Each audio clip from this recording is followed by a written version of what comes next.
Welcome to పూరా local. Parliament వర్షాకాల సమావేశాలకు సర్వం సిద్ధమైంది. ఈ నెల 20 నుంచి ప్రారంభం కానున్న ఈ సమావేశాలు రాజకీయంగా పెను దుమారం రేపబోతున్నాయి.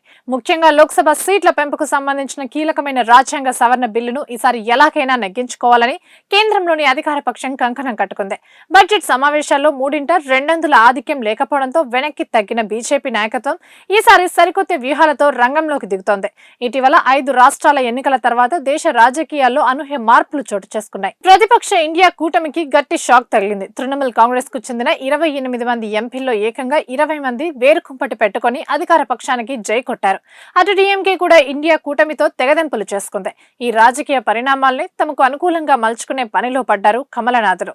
అయితే ఈసారి సీట్ల పెంపుపై రాష్ట్రాల నుంచి వ్యతిరేకత రాకుండా ఒక సరికొత్త భరోసా ఇస్తోంది కేంద్రం. రాష్ట్రాల్లో ఇప్పుడున్న లోక్సభ సీట్లను 50% మేర పెంచుతామని, దీనివల్ల ప్రాతినిధ్య నిష్పత్తిలో ఎలాంటి మార్పు ఉండదని స్పష్టం చేస్తోంది. ఈ ప్రతిపాదనకు ఇప్పటికే ఇండియా కూటమిలోని శరద్ పవార్ నేతృత్వంలోని పార్టీ గ్రీన్ సిగ్నల్ ఇచ్చేసింది. అటు డీఎంకే కూడా దీన్ని వ్యతిరేకించకపోవచ్చని టాక్ వినిపిస్తోంది. ప్రస్తుతం లోక్సభలో ఎన్డీఏ కూటమికి 200 సీట్లు ఉన్నాయి. తృణమూల్ నుంచి విడిపోయిన 30 మంది, ఉద్ధవ్ శివసేన నుంచి బయటపడిన 6 ఎంపీలను కలిపితే ఈ సంఖ్య 319కి చేరుతుంది.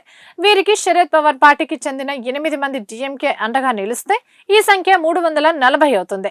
రాజ్యాంగ సవరణకు అవసరమైన 360 మార్కును అందుకోవడానికి మరో 11 మంది అవసరం కాగా, వైసీపీకి చెందిన 4 ఒక స్వతంత్ర సభ్యుడు మద్దతు ఇవ్వడానికి సిద్ధంగా ఉన్నారు.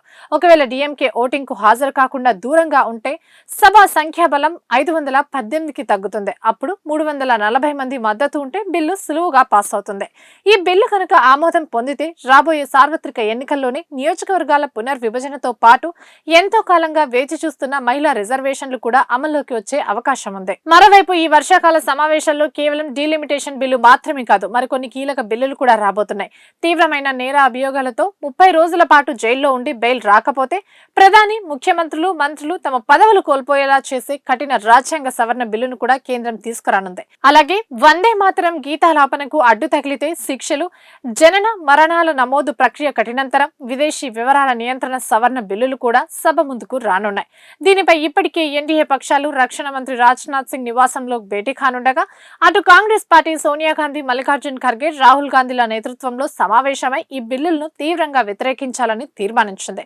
జరగబోయే ఇండియా కూటమి సమావేశంలో విపక్షాలు తమ ఉమ్మడి వ్యూహాన్ని ప్రకటించనున్నాయి. మొత్తానికి ఈ వర్షాకాల సమావేశాలు అధికార ప్రతిపక్షాల మధ్య ఒక పెద్ద యుద్ధానికి దారితీసేలా కనిపిస్తున్నాయి.